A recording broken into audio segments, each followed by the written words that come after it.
ます form is used for the present tense affirmative, and the verb takes place at the end of the sentence. And some verbs take direct objects indicated by the particle を make a sentence with the noun and a suitable verb.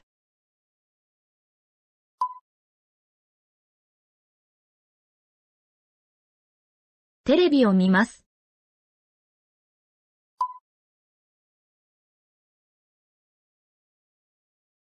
水を飲みます。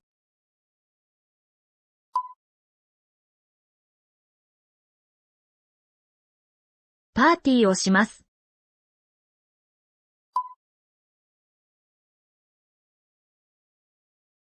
音楽を聴きます。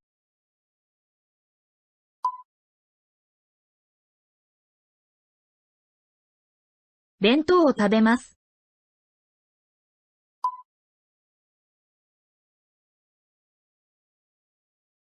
英語を勉強します。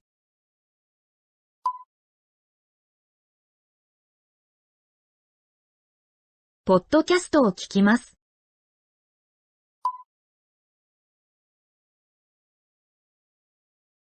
絵を見ます。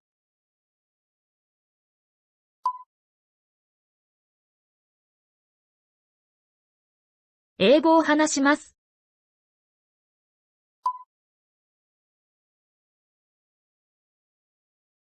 テニスをします。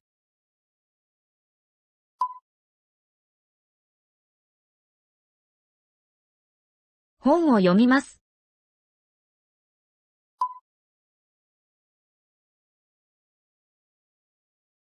お酒を飲みます。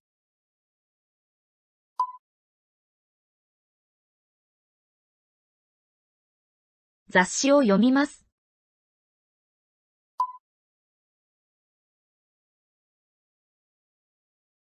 日本語を勉強します。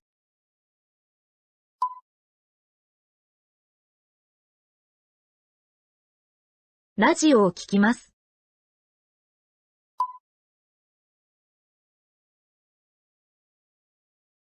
日本語を話します。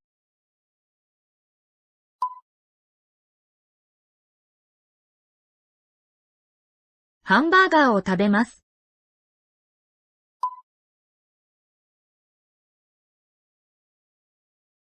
映画を見ます。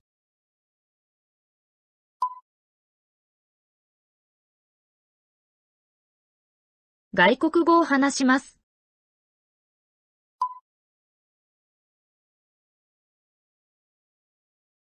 コーヒーを飲みます。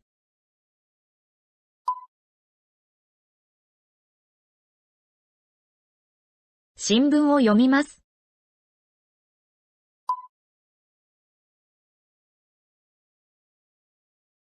漢字を勉強します。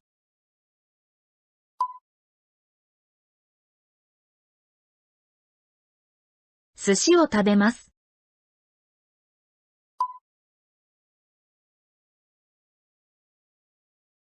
ゲームをします。Thank you for watching. I'll see you in the next video.